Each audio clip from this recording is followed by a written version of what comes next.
What's up, YouTube? It is your boy JB, and we are here today to discuss Real Housewives of Salt Lake City. This is going to be season 2.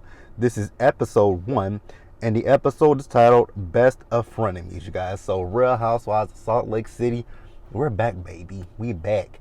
And I'm really happy that Salt Lake City is back, because you guys know I enjoyed season 1 of the Real Housewives of Salt Lake City. So, I feel like season 2 is going to be the same, right? So, we have everyone returned for season 2. And we have a new housewife. I don't know if we have a friend of, but I know we have a new housewife in Jeannie Wen. And I think I'm going to like Jeannie, right? So, before we get into the review, if you guys are watching this video or any other video on my channel and are not already subscribed to the channel, then I'm going to need you guys to just do me that big, huge favor. Hit that subscribe button, hit the like button, hit the notification bell button, light all the buttons up on the channel, share the video. And with that out the way, you guys, let's go ahead and discuss the Real Housewives of Salt Lake City. Shall we? All right, you guys, so we're going to start up talking about Jen. So, the episode actually opened up and we saw, as the ladies were getting ready for their first cast trip, right? We all know what happened. It was all in the blogs that the ladies were getting ready for their cast trip. They were at Beauty Lab. We see production as they're setting up the little bus, the party bus, right? So Jen got a phone call. What bothered me in my spirit was seeing Jen with them motherfucking braids on her head. I was just like, God, you really want to be black, don't you? Like, Jen wants to be black. If it's the mannerisms, she wears them long ass fingernails, thinking that's what I guess she think what black women do. It's now this hairstyle. And then also, I was on Twitter yesterday. Bravo promoted the show right on Twitter. And they showed Jen, and I'm like, oh my God, what is up with her face? Her face was looking darker. I'm like, damn, girl, do you have bronzer on? Do you have tan on? Like, you got something on that makes you look a little bit darker, but whatever, right? So we're at Jen's new house, and we see her second assistant. I'm like, girl, why do you need these? Okay, but you need that many assistants to scam people out of their money? Cool, got it. So you guys remember last season at the Shaw Chalet, right? That was a rental. Brandy Redmond from the Real Housewives of Dallas had told us that, and Jen got in her feelings, and she went back and forth with Brandy on Twitter. But I'm like, but it was the truth. What you get mad for? So Jen's in a new rental. Yes, I said rental. That is not her house. Jen is lying through her fucking teeth. So then Meredith 2.0, aka Lisa, comes over to the house, and Jen is showing Meredith 2.0, aka Lisa, around the house. And I'm just like, girl, because she's showing her closet. I'm like, I think you might, you know what, she didn't know at this point, but I'm like, girl, the feds are going to be watching this season, looking at everything you got. Like, oh, take track of that. Got that? You got that? You got that? Just like with Eric and Jane. Like I said with Eric and Jane, she went modest. I hope later in the season, Jen goes a little bit modest, because the feds are watching, boo. So Jen says that the last 6 months have been rough for her. Now, you guys have to remember that the Real Housewives of Salt Lake City, right? Season 1 filmed before COVID even happened. Season 1 filmed Season 1 filmed the end of 2019, and they wrapped filming just before the lockdowns happened. So season 1 was 2019, and now we're in 2021. So they technically didn't have a COVID season. But when their season aired, it was during COVID. So that's why even on Watch What Happens Live last night, it was Heather's first time in the clubhouse, but she's been in the clubhouse plenty of times, right? It's just been virtual. So Jen says that, she's, like I said, she had a rough 6 months. She says she's okay now. And then she says that she and Sharif almost got divorced. Girl, he should divorce you now, Sharif, because she's gonna be paying some restitution. Do you want to help her pay that? I don't think so. And I know a lot of us said last season. I know I said it. I'm pretty sure Nikki Starr said it. I know Keisha from Color Me Pink said it.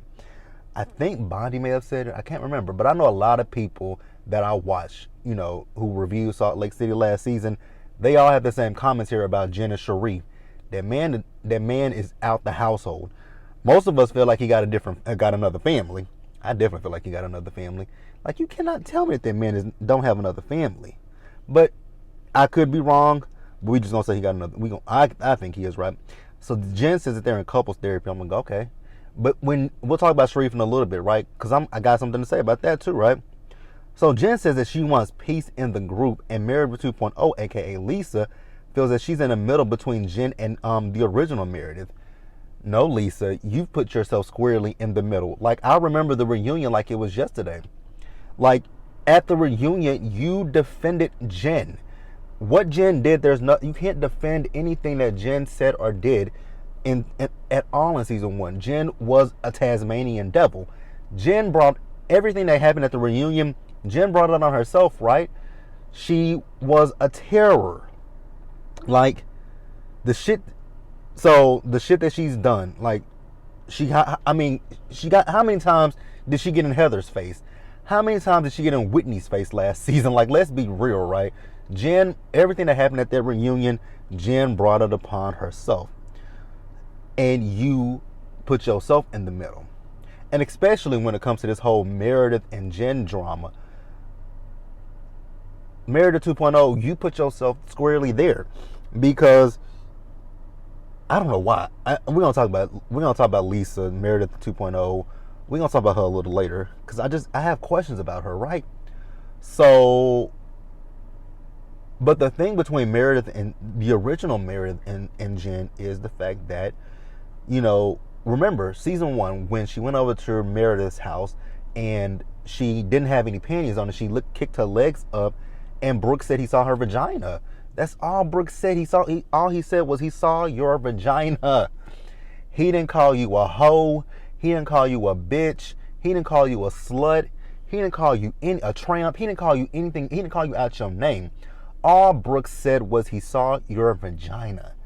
And then you go on social media, and somebody was like, so Meredith is just mad because she called him, she liked a thing about him being a twink.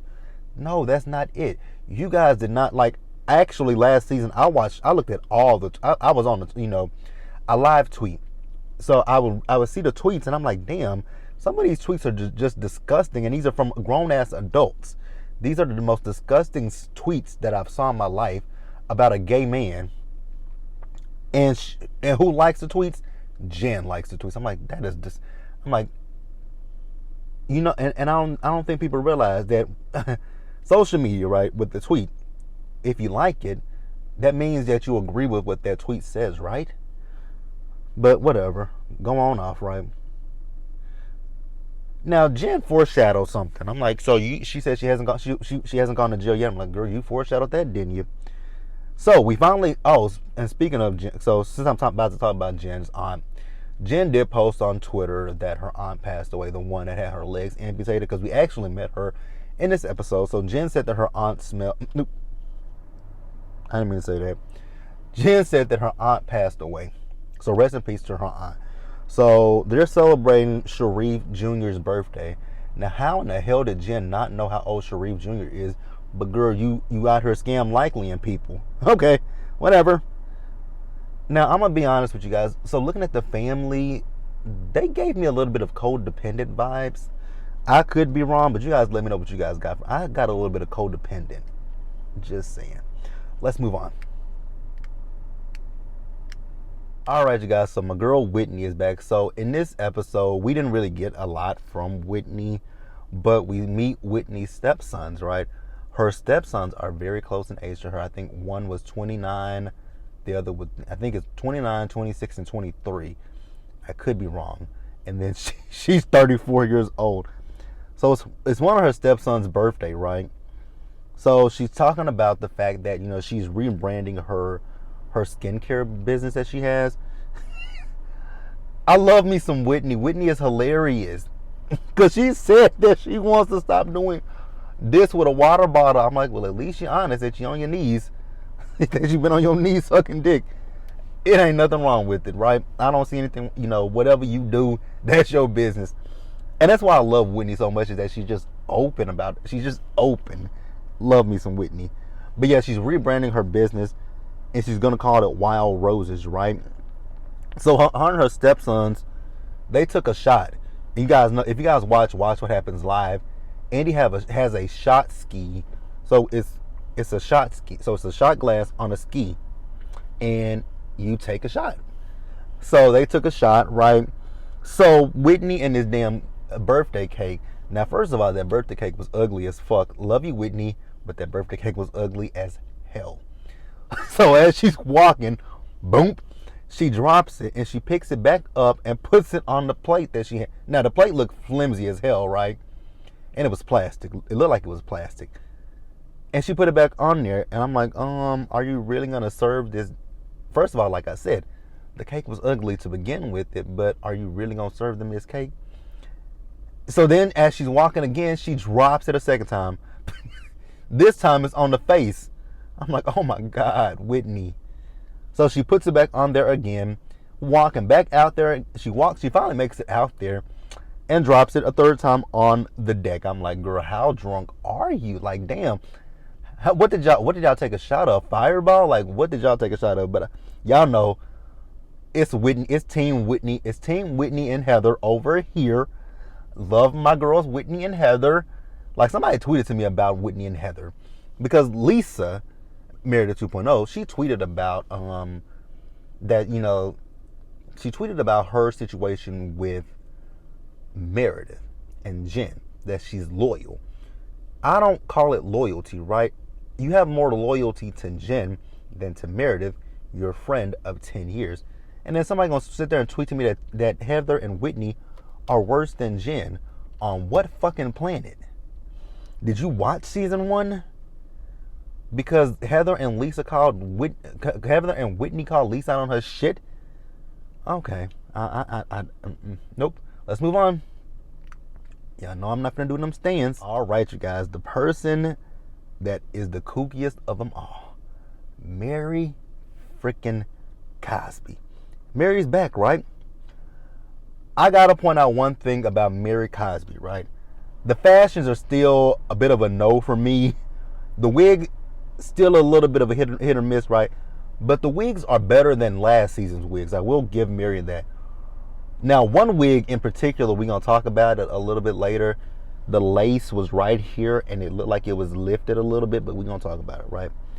So Mary, she started talking. She says that, like I said about Jen, with the Real Housewives of Salt Lake City, their first season, they filmed it pre-pandemic, but when the season aired, they were already in the pandemic. You know what? That also explains why. That explains to me why Robert was not at the reunion last season, because you guys remember, at last season's reunion, when the husbands came out, Robert was on a television monitor behind Mary. He wasn't in person. But when did they film they filmed a reunion? They filmed. Oh, I think they filmed the show aired in November, right? November. They filmed the show. The show aired in November. So they filmed the reunion maybe February or January, February. They filmed it. I think they filmed it probably February or March, right? But she said 6 months he was in Florida because he didn't want to come back because of COVID, which I understand that he's an older guy, so I understand that, right? Well, I guess it don't explain why he didn't come to the reunion, right? It might. I don't know. Hell, I don't care, right? So, Mary has got herself a podcast. I was like, who in the hell gave Mary a podcast? Why does Mary have a podcast? This is no shade to Mary, but you can take it as shade. I would not, just like I said last season, I wouldn't go to Mary's church. I also wouldn't listen to Mary's podcast. But you know what though? If you told me, if you gave me a choice, either listen to Mary's podcast or Giselle and Robin's podcast, I'd actually pick Mary's podcast. I would pick Mary. I'd rather listen to Mary talk to me than Giselle and Robin. Let's be honest. So, Mary's co-host, one of the guys, he was supposed to be praying. He did way too much for me with that prayer. I'm like, dude, you can do without all the yes, Lord. Oh, yes, Lord. Like you can do without all of that stuff, right? When you pray, you can be like, dear Heavenly Father, we come to you with our heads bowed, praying to you, to watch over us.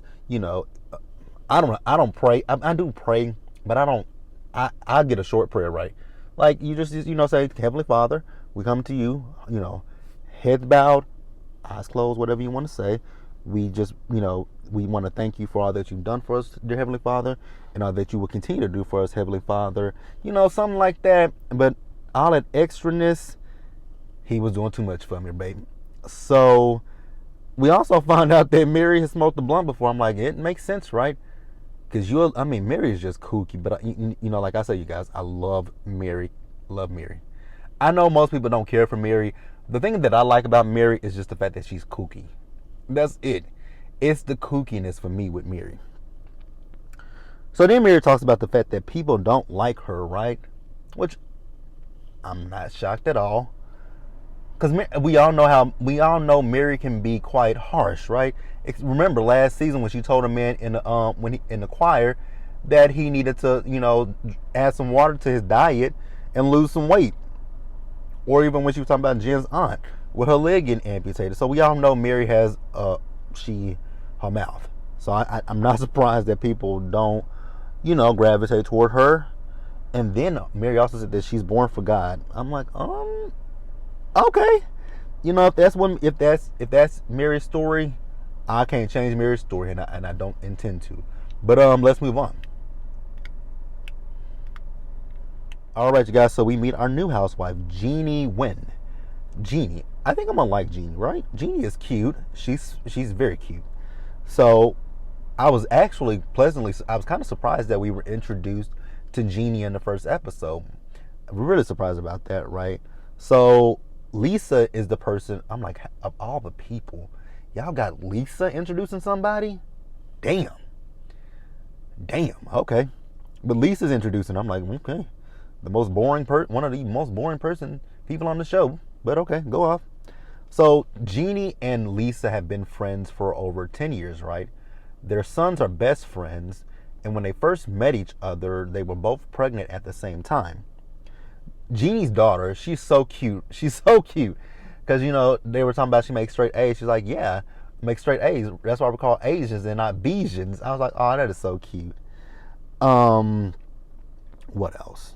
So we learn a little bit about Jeannie. Jeannie is Vietnamese, and she came from Vietnam. I believe she said she came from Vietnam. Well, so Jeannie is 45, but she said, actually, I'm 2 years younger. And the producer's like, what do you mean you're 2 years younger? She says, well, when we came from Vietnam, I was 7 years old when we came here, but my dad lowered my age 2 years so that way she can go to kindergarten. I'm like, okay, I guess that makes sense, right? It does, right? I guess. I don't know. Because I can't even tell you, I can't even remember kindergarten. Hell, I can barely remember first grade. Hell, I can barely remember school in general. But, she did that, right? So they came from Vietnam. I believe she said they got captured at one point, but then when they came to the United States, they came through a Christian church, so they then converted to Christianity. But when she met her husband Dewey, I was looking at his name. I'm like, how do you pronounce that? D-U-Y. I'm like, oh, and she said Dewey. So she said his name. So she said she met Dewey. Dewey is a Catholic, right? So she said when she met him, she converted to Catholicism, and it was so funny because she was talking about Dewey, how, from the neck up, he was either the neck up or the neck down. He wasn't much of a looker. But they've been married for 14 years, right? He's a chiropractor, and she met Dewey through her sister-in-law. So Jeannie worked for a photography company. I think that's what she said. She worked for a photography company, and she did her sister-in-law's makeup. And her sister-in-law like, I want to introduce you to my brother who's a doctor. So that's how Jeannie and Dewey came to be. I'm really interested to see, because that scene in the trailer where Dewey told her to get a sister wife, I'm really interested to see how that conversation came about for him to bust out, get a sister wife. A sister wife. Let's move on, you guys, and wrap up the episode, I think. Well, let's move on. All right, you guys, next up, let's discuss Heather. So we see Heather. So Heather is going out to lunch, and she's having lunch with, who is she having lunch with? Oh, she's having lunch with Whitney, Meredith, and Mary. So yeah, that's what they're having. So that's who it is, right? Mary in that scene, they're in an igloo, by the way. Mary's like, this seat is metal. You know, her butt was hurting. I probably would have been Mary. I'm like, God damn, this is metal? My ass hurts. Like, I mean, because I don't like sitting, me personally, I don't like sitting on metal seats that don't have, if it's metal, at least have some cushion for me. Like, please have a cushion for me. But if it's just straight metal, I don't like doing it because that will hurt my butt. So when they sit down, they notice that something is off. Actually, it was Whitney who noticed something was off with Meredith, right? So she's like, what's wrong? And Meredith tells them that her dad had passed away. And when Meredith was in her interview with the producers, she just broke down crying. Like I told you guys before, that's what I've been doing for this whole entire week. That I've just been crying about my mom. Like, and her birthday is this coming Sunday. Like, I'm going to do my videos on Sunday, but I want you guys to bear with me, right, you guys? Just if I do cry in any video that I do this week, just bear with me. I'm gonna get through it. Just bear with me, you guys. It's just really hard for me with my mom. You know, she was my rock. She was my everything. So it's hard. So Heather says that, you know, she hasn't talked with Meredith 2.0 or Jen, right? Which I was confused, right? Because at the reunion, they weren't, I mean, yes, they were kind of rocky at the reunion, but it wasn't like that bad. It wasn't that bad. But my issue, and now see, because I did see this, I don't forgot where I saw it at. It might have been on one of the blogs that I follow. But Jen went on Instagram and her stories, and she called Heather a racist. Whitney said something that made sense to me, right? Why do you want to be friends with someone who called you a racist? Like, that just doesn't make any sense to me. Now, we all know, also, on top of her calling her a racist, Mary called her a racist. I wonder if that's going to play out as well, too. Because Mary called Heather a racist as well in her Instagram stories. I'm like, good God.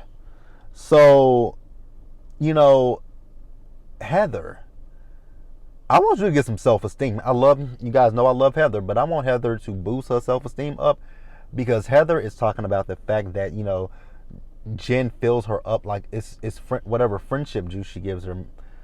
Mary said that's a choice, right? It is a choice, right? Like, I'm not gonna be friends with someone that calls me a racist. But then you guys also have to remember, Mary said, well, you know, I was the first one that she called a racist, which is true. You guys remember last season, Jen wanted to call Mary racist because Mary said that, you know, when she goes to the 7-Eleven, she doesn't want to get out.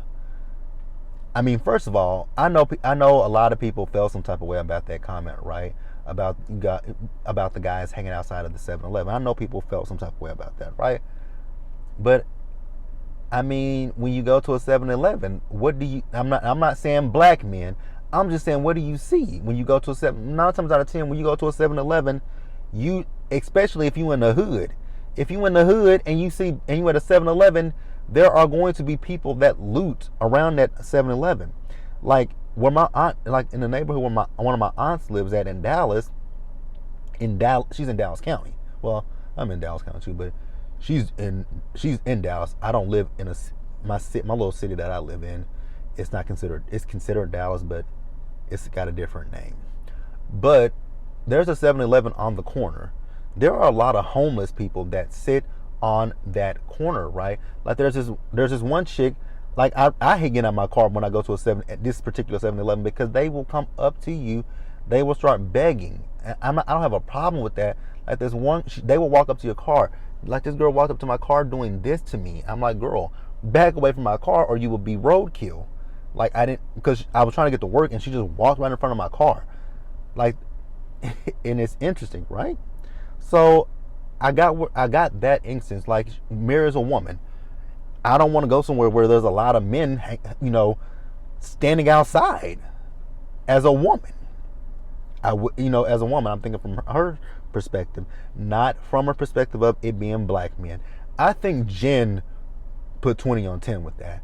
You guys can agree or disagree, but I believe Jen put 20 on 10 with that situation. So They talk about Meredith and Jen's issue, right? And like I said, Jen is the issue about Jen liking the comments on Instagram. Now I didn't.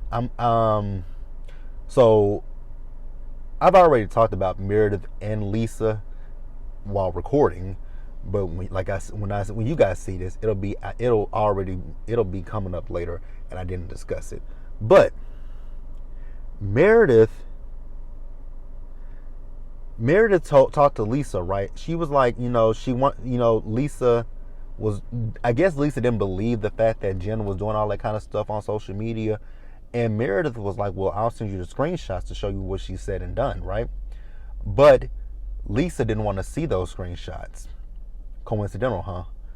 So Meredith also says that Lisa and Jen were not friends post Vegas, which we saw that, right? We saw that. But we're gonna move on, you guys. All right, you guys. So Meredith, we see Meredith. So Meredith has a new house. Meredith's house is gorgeous. Loved her house. Loved her house. So she has Heather over.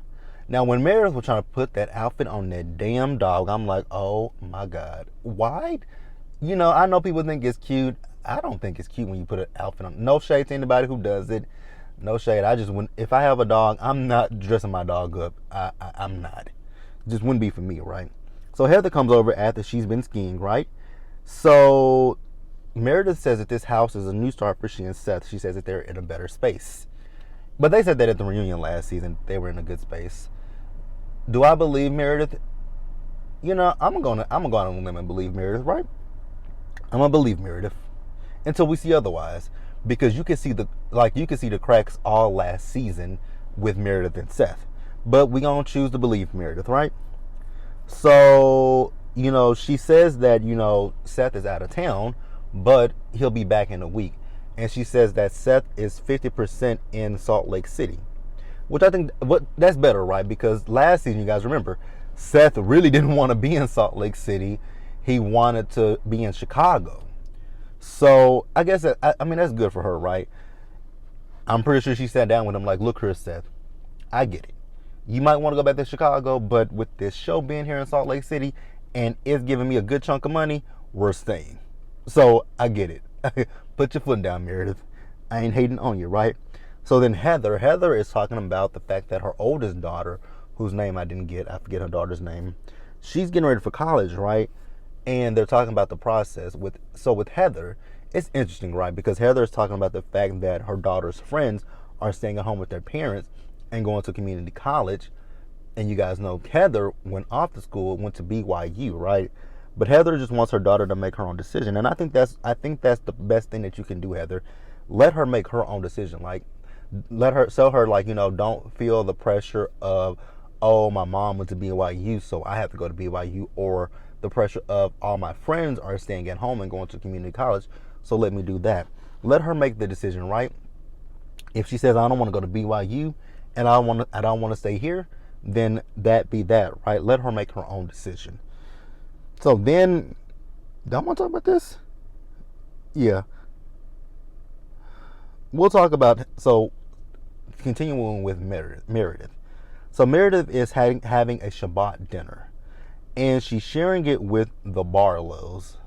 So, Meredith talks about a hard time that she's having, which we'll discuss that a little later in the episode review, why she's having a hard time. Well, it's about her father. Her father passed away, but we'll talk about that again. So Meredith talks about this lunch that she had with the ladies, right? So she had a lunch with Heather. She had lunch with, actually, no, this will be last. This will probably be last. So you guys already have heard about the lunch that she's had, but she's having lunch with them, and they're, she told Meredith 2.0, aka Lisa, that Heather wants to apologize to her.